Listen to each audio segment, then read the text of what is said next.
This is Alex Watson, editor of Apogee Journal, where we have an upcoming issue featuring incarcerated writers. The following episode of Ear Hustle contains content that may not be suitable for all listeners, including mention of attempted suicide. Discretion is advised.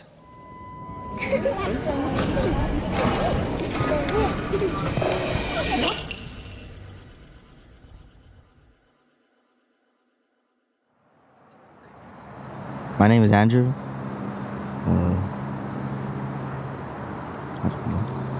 Tell us, what's your dad's name?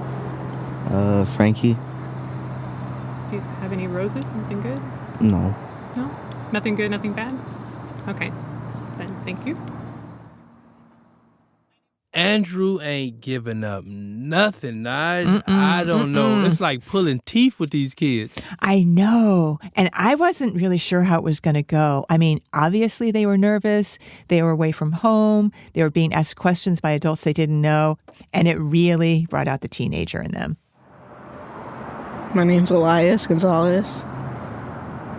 I'm a camper. My dad's behind bars. One of my roses are my family, my dog, my cat. Hi, my name is Geneva. My dad's name is Peter. And my rose is that I'll be able to see him. So emotionally, I think these kids were all over the map. I mean, they were on the verge of a really important experience. Yep. All of them have dads who are incarcerated. Most of them haven't seen their dads in person in like a year. And for some of them, it's been 10 years. A lot of the kids live really far away from the prison, which makes the visits difficult. And also, during COVID, visits were pretty much shut down for a long time, so there just weren't in-person visits happening. But the next day, these kids was going to go inside Salinas Valley State Prison to spend 2 full days with their dad. And that's really unusual in the prison system. I know we've covered family visits where there's an overnight stay with the moms or something. And those don't happen very often either. But this is just the kids by themselves spending full days with just their dads in a maximum security level 4 prison. But the thing is, when you bring incarcerated dads together with their kids and no other family, it gets complicated, you know? My rose is that I don't really have a rose. My thorn is I don't know if I want to see my dad.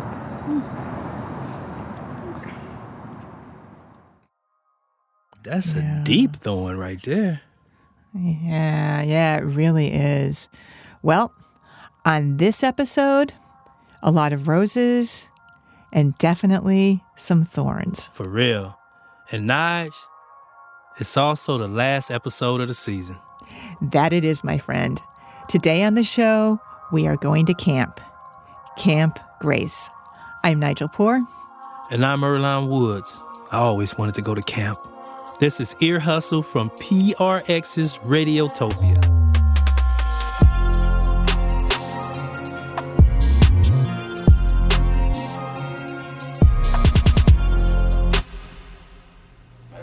Can't touch this.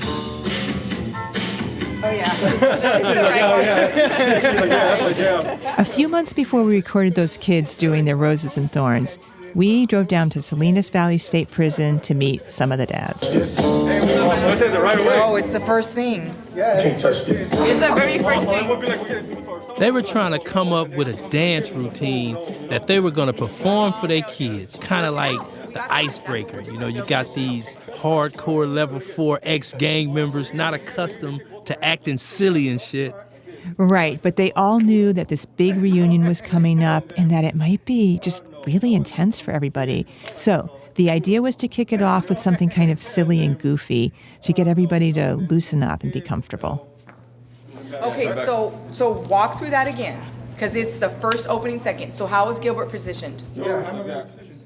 Gilbert's a big, burly guy. He's got all the ganging, all tatted up on his head, on his neck, and surprisingly, he was not the best dancer. Really? But Earlonne, clearly he was trying, and it was pretty sweet. He obviously wanted it to be great for his kids. Mostly than I do, you know? Gilbert Herrera, and my daughter is Gigi, and my son's Angel. I can't wait till they come, you know? I can't wait. Yeah, I've been looking forward to this all year. For all these guys, and I think especially for Gilbert, there was a lot riding on this visit. Yeah, I mean, Gilbert hadn't seen his kids in 2 years. And whenever he could get them on the phone, he could tell that they were having a really hard time. Their mom was struggling, and actually for a period of time, those kids were put in foster care. You know, they got taken away, and that was a big thing for me. Like, I was going through it, you know, and Angel just shut down completely. So they got him back, and right now their mom's all lost and stuff, you know? And they deal with this, like, they grew up fast. Like, Gigi has her belly button pierced. When I found out, I was tripping. I was like, what the heck? And she was like, Dad, what, you're not here? She throws it in my face all the time. Like, they tell me all the time, if you were here, this wouldn't be happening. When I hear this, you know, I think about how lopsided relationships can be when you're in prison. You are completely reliant on that family member outside to make things happen. And if they can't do it, there's nothing you can do when you're inside. There's nothing. I mean, you only have 2 forms of communication, it's the letter and the phone. And if you can't get your message out on those 2, it's helpless. It feels like you're dying inside because you can't do nothing for the people you love. You can't hold them. You can't do nothing. What are you if you can't take care of your own people? You know, like you can't do nothing for your own kids. What do? Them being so little and them being so fragile and knowing the people they wanted to be and they can't do that because I'm not there, it's a massive feeling. I tried to kill myself a couple of times, as a matter of fact. I tried to OD once and I tried to hang myself once in the county jail. There's no living without the people you love, you know?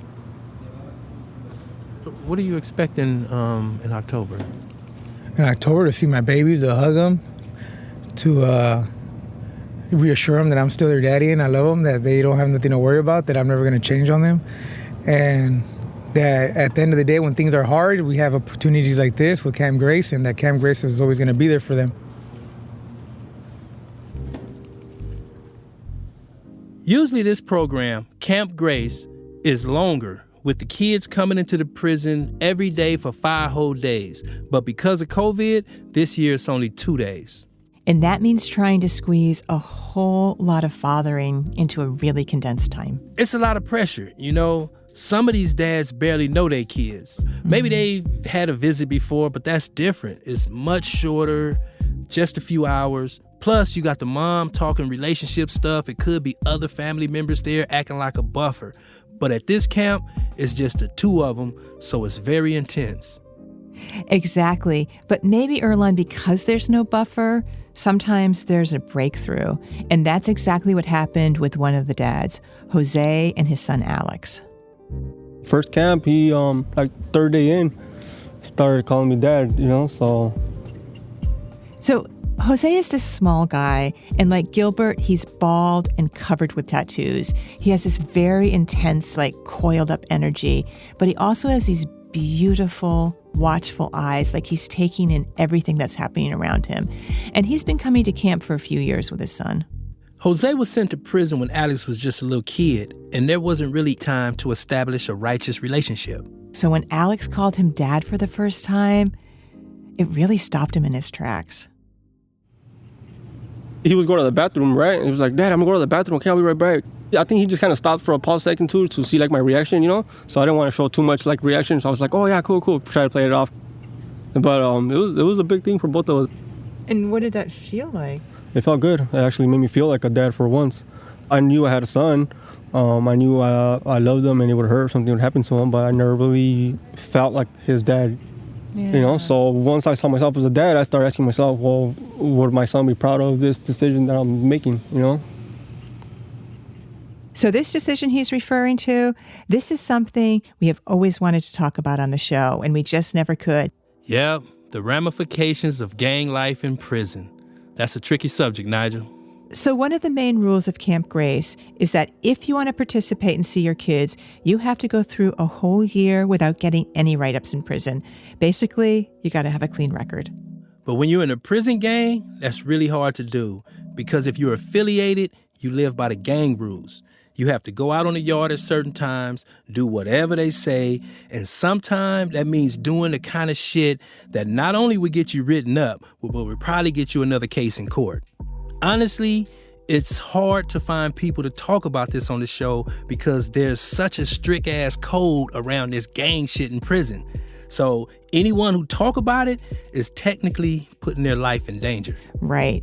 Jose and the other guys in this program, well, pretty much all of them were gang members, really tied up in the politics of the Mexican prison gang culture. But they wanted to keep seeing their kids, so they made the decision to tap out. And when you leave a prison gang, basically your whole world changes. You're taken away from the main line and put into protective custody. It was the hardest thing I ever had to do in my life. I wrote it on a piece of paper like 5 times, like, hey, like I need to leave, and then crumple and throw it away. Like, no, I can't do this. Like, what am I doing? Like at least 5-6 times that day, you know? The day Jose finally decided to drop out, he didn't go out to the yard like he was supposed to under gang protocol. He just stayed in his cell.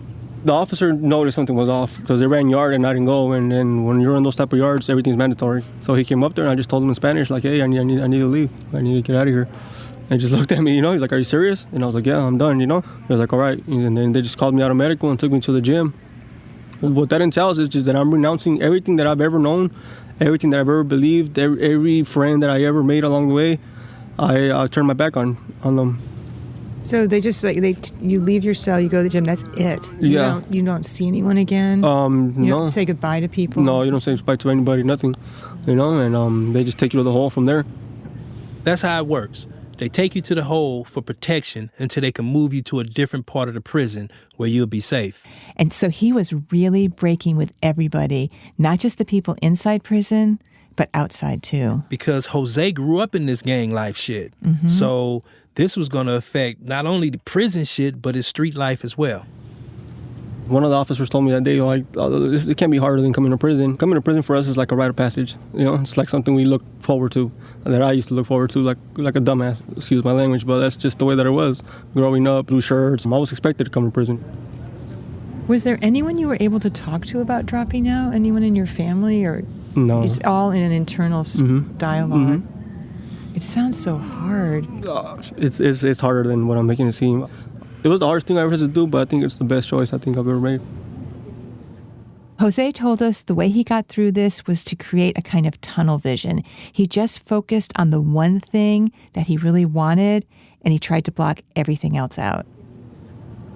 When I think of freedom, I think of like a lake, you know, of being able to just prone out like on a lawn chair with a fishing pole and like a little cooler right there. And my kid, that was like the perfect evening for me.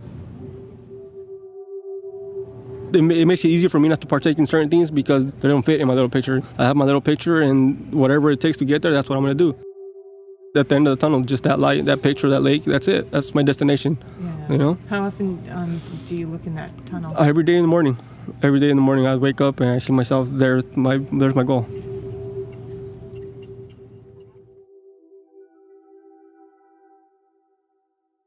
When we get caught not sleeping, Miss Candace be scaring. Homie, you know that. Dang it, wait, Fast forward a couple of months, and we're hanging with MC Alex. Yep, that's the kid Jose cannot wait to see. Always ready to get some ladies. Hit me up. I'm 13 years old. I'm about 5'4". I got brown eyes, slick back hair. You already know, I'll treat you right. I can cook. I can clean. Oh my God, Erlon, those kids, I don't know what to say. They were hyped, right? Hell yeah, they was hyped. And there was this one kid, Geneva, the only girl in the program. She took over our microphone and was like, let me at it. Let me at it. Love, how you love to hate me. Kinda said that you always didn't like that. See me making waves and you don't like that. Driving through your puddles going splash. We arrived at the prison at about 8 a.m. Everyone had to get processed to go in, which took forever. Then, finally, it was time to head into the visiting room where the dads were all just waiting. Are you ready? Yeah, I'm ready.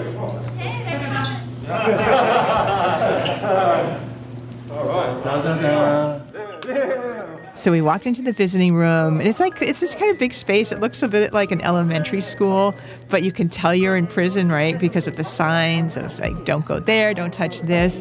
It's echoey. And when those kids went in, whew, it was loud. And there were the dads, all standing there in kind of like a zigzaggy, awkward-ass line. As soon as the kids walked in, they ran to their fathers. Like they were all jumping into each other's arms. There was hugging and screeching. And the room was just full of this, this delightful, positive energy. It was like they were saying, we're here.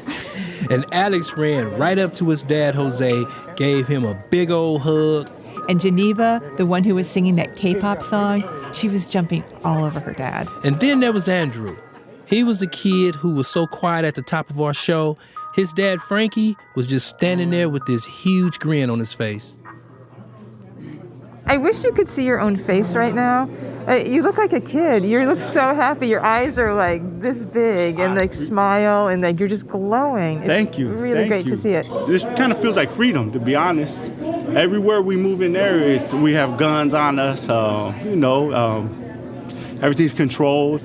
Right here, all the walls come down, and it's relaxing, but at the same time, because it's something different, I'm nervous. Like, I'm out of my element. This is something different. Like, the making small talk, the feeling all these hours, enjoying this blessing, but also, like I say, I'm nervous because I want it to be so good. I'm like, I want it to be comfortable. I want him to be happy. I want this to be a great experience for him. Yeah, obviously there were going to be a lot of emotions and nerves on that first morning. So before long, it was time for an icebreaker. And E, you know what time it was. Doom, doom, doom, doom, doom, doom, doom, doom. Can't touch this. Can't touch this. Can't touch this. Nigel, I was looking at the kids' faces as they watched their daddies dance. And some of them probably was feeling embarrassed to watch it, and some of them was enjoying it, Yeah, that screeching of the sneaker on the floor kind of says it all. Right. It had that kind of feel to it. But honestly, I think all the kids got into it because remember, eventually the dads were like beckoning them to come up and join them, and they all did. Yeah, it was cool. It was cool to watch. And then as the day went on, you could really see the relationships developing. Like that icebreaker works. He's taller than me. Jose kept checking out how tall Alex was and like seeing how good his fade was. Yep, and then you had Frankie and them over there just, like patting each other, you know what I'm saying? Like, I don't know if it was boxing pats or it was something. That's right. Probably. And Geneva, she kept asking her dad about, when am I going to get that cat? Mom said I could get a cat. Definitely. And he was just like, soon. Yeah, so I'm getting the cat. Does your dad know about this plan? I do now. Yeah.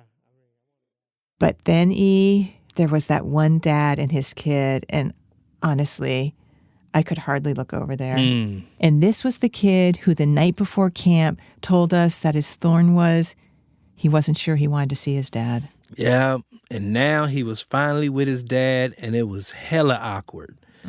Every time the father hugged his son, the son just went limp, arms down, no interaction, like, who is this dude?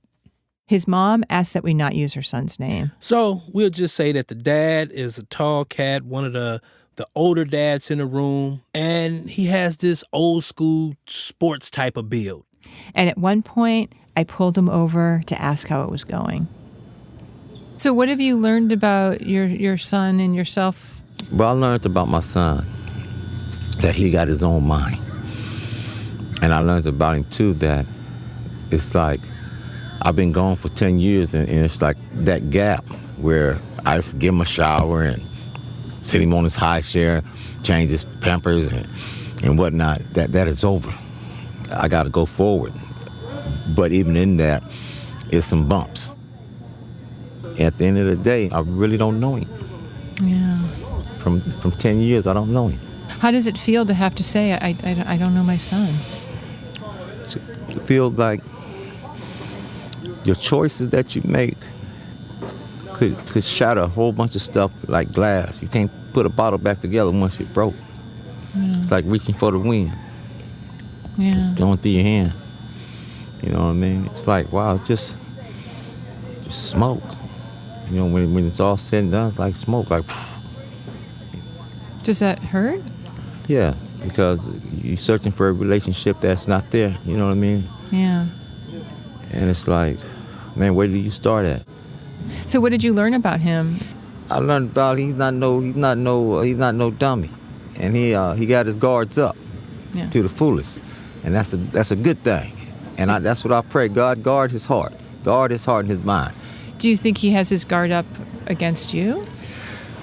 Right now, I think that he's mostly hurt. I think I love my son, you know, but sometimes I don't know where to start.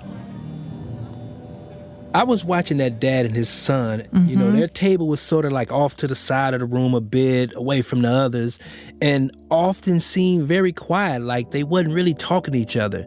The son's face was hella long, and he was looking down and shit, you know? Yeah, but then other times they'd be working on a craft project together, and it seemed like maybe they were connecting just a little bit. Yeah, like I remember one time they were decorating a shaker, and the kid decided he wanted to decorate it with the dad's birth year and then the kid's birth year.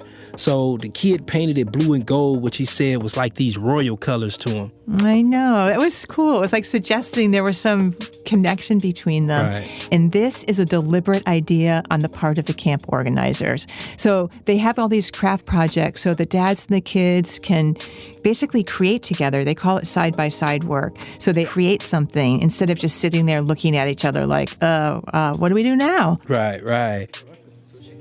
And then at the end of the day, you know what it was time for, right? Another round of roses and thorns. A thorn is that tomorrow's our last day and that I don't get to take food home. My rose is being able to be silly and obviously spend, quality time with your child and able to take that shine with you out there to the yard. Me and my dad did each other's nails. Seeing my dad, seeing how happy he is. Well, I guess my rose is just having the opportunity to walk back in here and hang out. You know, I spent years in here, in this place. So one of the thorns is it's always kind of bittersweet, but I can walk out, but just leaving cats in here and, not seeing y'all going home with y'all kids, that's a hella thorn. For me, there was one big thorn hanging over the whole day, and it had to do with Gilbert, that burly guy whose kids had spent time in foster care. Yeah, Gilbert was so worried about those kids and really desperate to see them. But after all of that, his kids didn't show up to camp. And we'll talk about that after the break.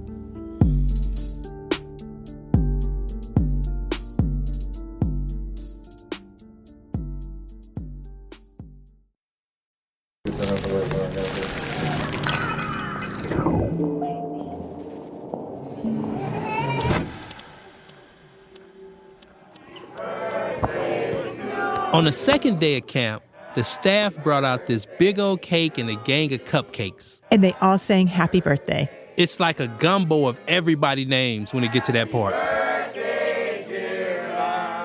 Exactly, because they are celebrating everyone's birthdays, all the kids' birthdays and all the dads' birthdays.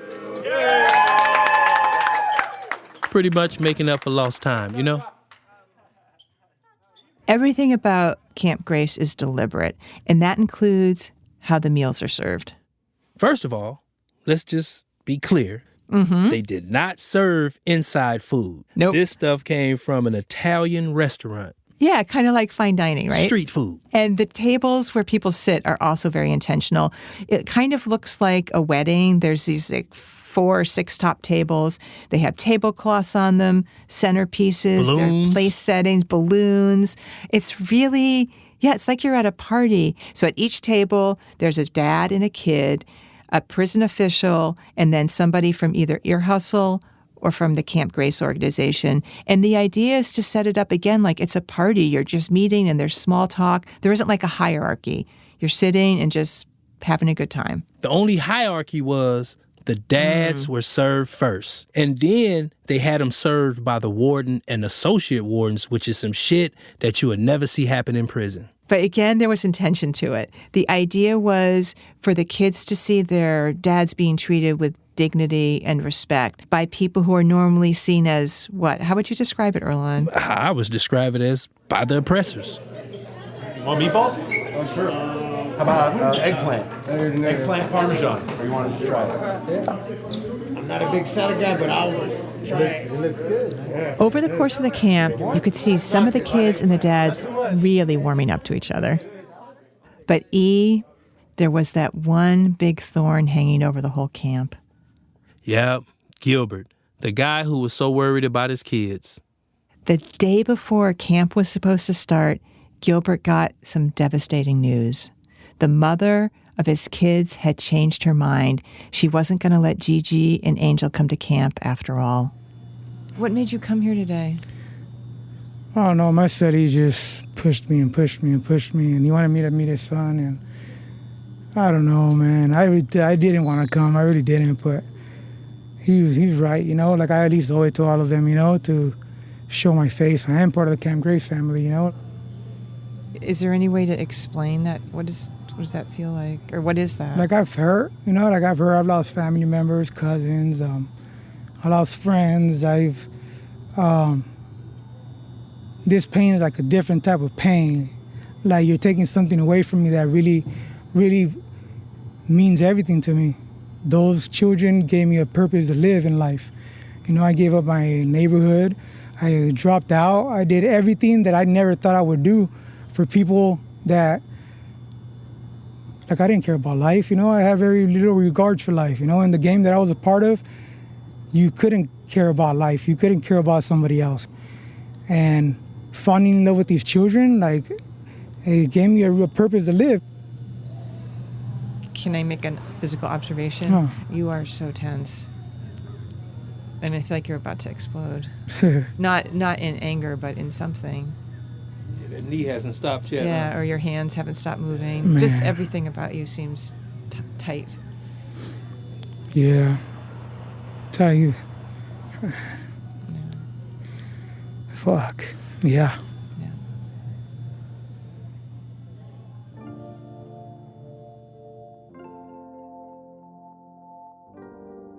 It was interesting to see all the relationships. Mm-hmm. They were all a little different. Frankie, he was taking this father's knows best approach, you know, kind of stiff and formal. Yeah, and Alex and Jose, they were super physical. I mean, they couldn't stop touching each other. Every time I looked over there, their hands were just like everywhere.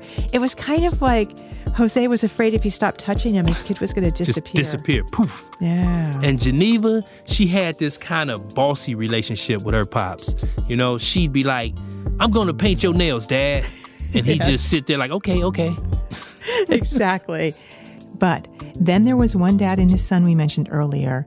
We're not using their names, but they were the ones who were having a hard time connecting. And this was a hard one. I mean, I know he wanted to have a relationship with his son, but it just seemed like he didn't have any idea of how to reach him and how to get there, you know? No, yeah. I was raised up different. My mom and my daddy, and they ain't never sat me down and said, this is what I did, and confessed their sins to me. You know what I mean? Their errors or their ways and whatnot. They ain't never did that. And I love their dirty socks in spite of that.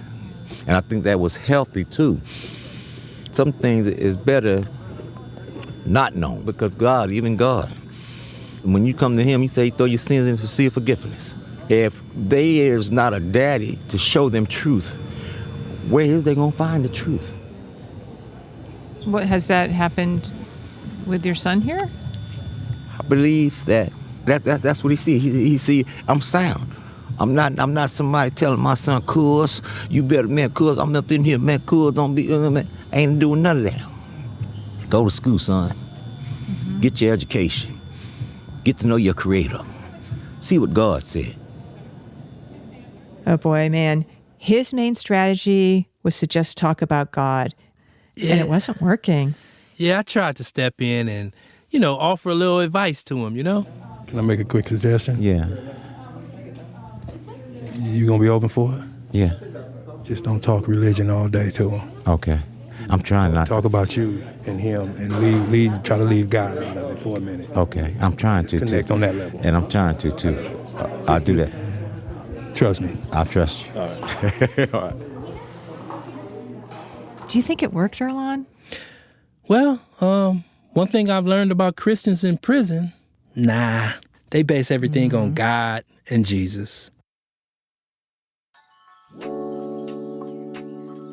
As the day wrapped up, it was back to roses and thorns. My roses that I got to come and spend time with everybody. My thorns are that my kids didn't get to come. My rose, the kids. I love the energy that they bring to this place. My rose is that I got to paint my dad's face and his nails. And my thorn is that I did not finish the Italian food. My rose is that I had a lot of fun playing football today and dancing and rapping. My thorn, yeah. Grieving because I haven't been around my children. The relationship and the bond that we had was taken away when I came to prison, and I grieved for them. That's my thorn. My rose was being here, talking to everyone, playing with the football outside, running around. And with that, Camp Grace was coming to a close. Goodbye, Camp Grace. Goodbye, your hustle. On a count of three. Till 1, next year. 2, 3. Goodbye, Camp Grace. Goodbye, your hustle. Till next year.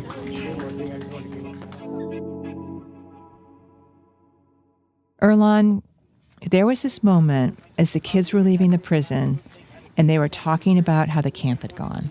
It's pretty hard to hear, but as they're walking out, one of the kids said to another kid, "You really don't like your dad, do you?" You do not like your dad, do you? No.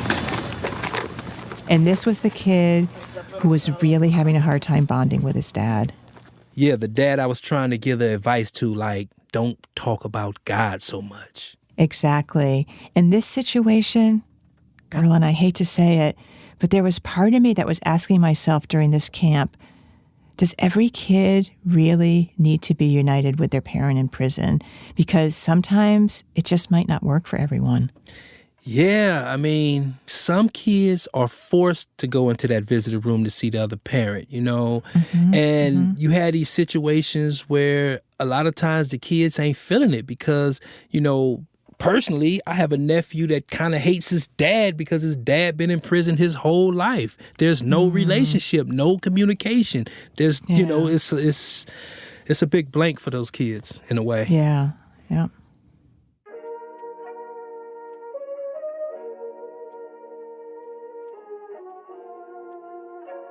About a week after camp, I ran into Jenny, one of the organizers of Camp Grace. Remember when we were walking out of San Quentin? Mm-hmm. And I asked her about that kid who wasn't getting along with his dad. And she told me this amazing story.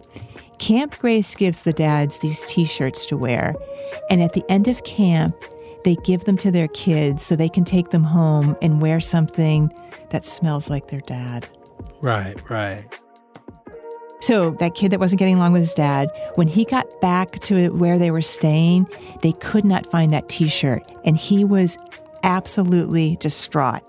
He thought that the kids had taken it or hidden it, and he really wanted that damn T-shirt. That idea that he couldn't connect with his dad in person, but that he wanted this symbol of his father, this thing that held this kind of intangible scent of him, he wanted that close to him. Right. It just told me that every kid has that in them somewhere, and something as transitory as a scent is a starting point for them. I mean, I think a lot of times you technically can't see eye to eye because it's been, 10 years since they had seen each other? And, it's complicated, I mean, time, space, and prison really gets in the way of those relationships. Even though we didn't get to meet them at Salinas, we do have some special guests to read the credits. That's right. Gilbert's children, Gigi and Angel, came through for us. Ear Hustle would like to thank all the parents and children who spoke to them for their story, and a big thanks to the Camp Grace team, Karen, Jenny, Sandra, Candace, and Maria. Thanks also to Alma, Jen, Adriana, Officer Muros, Officer Guevara, and Warden Ashley at the Salinas Valley State Prison. This episode of Ear Hustle was produced by Erla Woods, Nigel Poor, Hassan New York, Thomas, John, Yaya Johnson, Rashid, Cinnamon, Bruce Wallace, and Tony Tafoya. It was sound designed and engineered by Antoine Williams, with music by Antoine and Raji Zinneman. Amy Standen edits the show. Shubnam Sigmund is the digital producer, and Jolie Shapiro is the executive producer for Radiotopia. Ear Hustle would also like to thank Warden Ron Broomfield at San Quentin. And as you know, every episode of Ear Hustle has to be approved by this guy here. This is the last episode of season number 8. Man, who would ever thought back in 2017 when we started this journey, man, that we'd be here. It's just amazing how, this thing has evolved, and there are just so many more stories that are out there that are waiting to be told. And just like this episode here, how it took this whole different avenue with kids and how incarceration impacts them. So with that, Merry Christmas to the Ear Hustle world. Merry Christmas, Happy New Year, Happy Kwanzaa, Happy Hanukkah, and whatever else you may celebrate. And with that, I will say I am Lieutenant Sam Robinson, the Public Information Officer at San Quentin State Prison, and I do approve this episode as we finish this season, anticipating many more. Feliz Navidad. See? Got everybody. You know what I had on my mind today, man? I just can't blow it, though. What's that? It's the Temptations. That Merry Christmas with that big bass. Oh, the bass with the bass. Yeah. Merry Christmas. I can't get it, man. I'm not there. Hey, you need some eggnog, man. I need some. I'll get back to you. No, definitely. This podcast was made possible with support from the Chan Zuckerberg Initiative, working to redesign the justice system by building power and opportunity for communities impacted by incarceration. Ear Hustle is a proud member of Radiotopia from PRX. Radiotopia is a collection of independent, listener-supported podcasts. Some of the best podcasts around. Hear more at radiotopia.fm. This is the last episode of season 8, Nige. I know. I cannot believe it. I can't. We've been working our ass off. What you talking about? I'm excited for a little break, but I'm also really excited that we will be back at the beginning of March. Yeah. We got this new season for you in the beginning of March. Mm-hmm. It should be very interesting. We kick them off with bangs. Yep. And I've got a great idea for some holiday gifts, too, before we go. Are you talking about a certain book? Yes. This is Ear Hustle. Unflinching stories of everyday prison life will be great stocking stuffers. You have to have a pretty big stocking for that. And Erlan, one other thing. If in between seasons, listeners want to keep up with Ear Hustle, you can also sign up for our newsletter, The Lowdown, at our website, earhustlesq.com. That's where you'll find out about Ear Hustle-related events and projects, and you get bonus information from recent episodes and see photos as well as messages from our listeners. And in between seasons, keep your eyes on our feed. There may be a special bonus episode coming out as soon as next week. In the meantime, Happy Holidays. Happy holidays. Happy New Year's. Happy to all you lovely women out there. Happy Valentine's Day every day. Yeah. Okay. I'm Nigel Poor. And I'm Erlan Woods. Thanks for listening.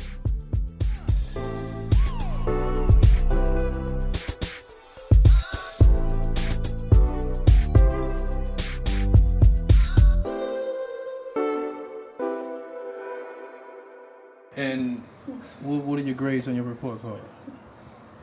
I'm not taking questions on that right now. I highly appreciate that. Radiotopia. From